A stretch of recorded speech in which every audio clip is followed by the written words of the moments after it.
Chapter 39. Concha felt that Sol shouldn't be this stupid.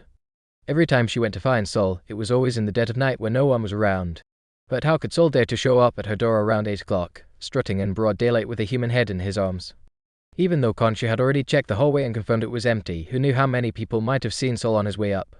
She hadn't expected that just by failing to give one more reminder, Sol would so easily expose her existence. Concha slammed Sol to the ground with a burst of overwhelming strength. A yellow piece of leather fell from his arms. The box rolled farther away, its lid falling off, and the terrified, lifeless head rolled out. Its eyes were still rolled upward, staring viciously at the top of its own skull. Seeing that it was a first-rank apprentice's head, Concha's rage eased slightly. "Do you think you can use this to threaten me? Let me tell you, even if someone finds out, you'll be the one to die. I'd only have to pay a few credits." "You've misunderstood, Senior." How could Sol be trying to threaten Concha? This move of his was called a borrowing power from the tiger. If it worked, maybe he could pit Sid and Concha against each other. Sol didn't bother getting up, just sat on the floor. With his head lowered, he recounted everything that had happened from the moment he left the morgue. I really didn't dare keep this head with me, so I ran straight here. I'm sorry, Senior." After hearing his explanation, Concha stood still, pondering silently for a moment, her expression thoughtful. She glanced at the floor, now dirtied by Sol and the severed head, and felt a wave of irritation. "There's a bathroom here. Go wash up first. We'll talk after." Sol thanked her profusely. His whole body was sticky and uncomfortable. He hadn't expected to even get a bath at his senior's place. But just as Sol sank into the steaming hot stone tub, barely beginning to enjoy the relief of warm water against his skin, Senior Concha boldly pushed open the bathroom door, walked right in, and sat on the chair across from him. "Senior, I'm bathing," Sol said awkwardly, sinking a bit deeper into the water. Even though he was only 12, and the woman in front of him didn't exactly qualify as a normal one, he still felt a bit disadvantaged. "No need to be shy. I've seen hundreds of limbs on the dissection table, maybe more. I know your body better than you do." If she still had eyelids, Concha would probably have rolled her eyes. Sol had no choice but to treat her like a male nurse and tried to relax, enjoying the hot water and scrubbing away the filth from his body. First-rank apprentices didn't have the privilege of soaking baths, just a quick rinse in the public shower. Concha glanced at Sol's hands before getting back to the point. "You said Sid threatened you?" "Yes, from the way he talked, it seems like I'll lose my job at the morgue soon." Sol looked at Concha, panic all over his face. "Sid brought some newcomers back to the tower this time," Concha said, already understanding Sol's implication and sharing what she knew. "Could one of the newcomers have a stronger mental aptitude?" Sol frowned, worried. "If someone caught Mentor Kaz's eye..." He gave a bitter smile, his shoulders slumping. "Then maybe I really will get kicked out."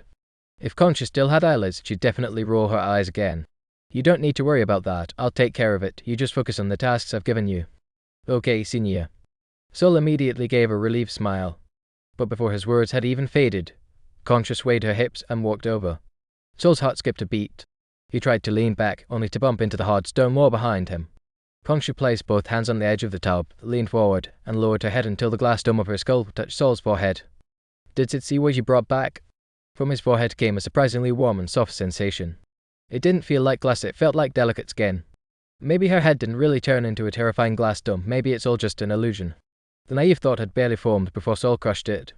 In this cursed wizard tower, even a normal-looking person had to be treated like a potential monster, let alone someone like Concha, who clearly wasn't normal. Sol didn't dare lift his head. He knew that her eyeballs were probably calling out from the white fluid again, staring at him with a murderous intensity. Every time he met those eyes, a chill would shoot down his spine, bone deep and unshakable. No amount of exposure could ever make it feel normal. The suppression from a superior life form couldn't be overcome by courage alone. Not even the hottest bathwater could warm the cold that seeped out from his soul. "No, ma'am."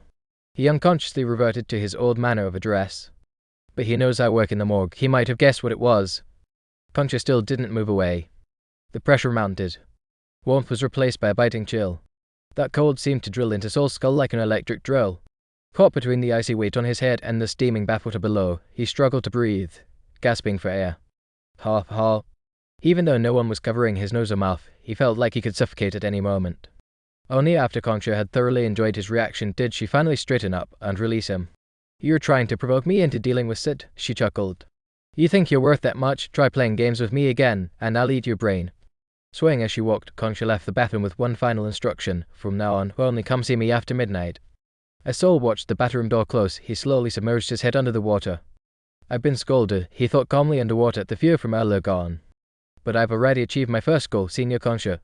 Once there's a conflict of interest, there will be a struggle. This isn't trickery, it's an open strategy." With wet, messy hair, Sol slunk out of Concha's room in a sorry state. If he were a little older, today's events might have become a juicy rumor. Unfortunately, at this age, neither party was the type to stir gossip. West Tower, 6th floor.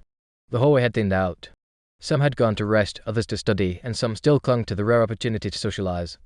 As Saul passed by, conversations would quiet down, but as soon as he left, the whispers would buzz like annoying mosquitoes again. Those, Rocky, Jenna, and Duke had formed a little group. All of them had joined the mutual aid group. Those, Rocky and Jenna, had chosen the warm, enthusiastic mentorans whom the senior Lockeye had recommended.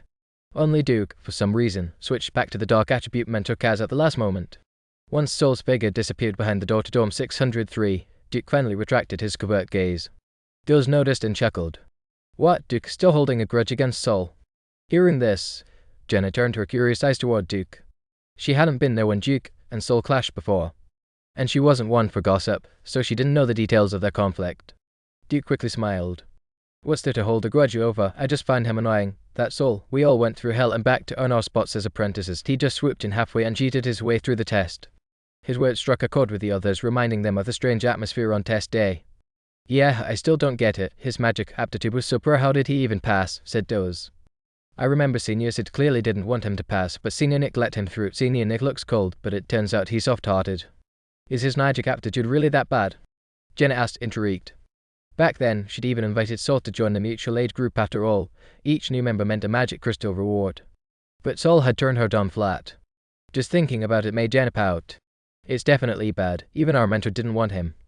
Duke replied casually, but deep down, he remembered that after Mentor Kaz had taken Saul away, the boy never showed up in the lab again. Could it be that Saul had been chosen by Kaz for that job? Recalling that terrifying, bloody work environment, Duke felt a mix of disgust and envy he couldn't shake.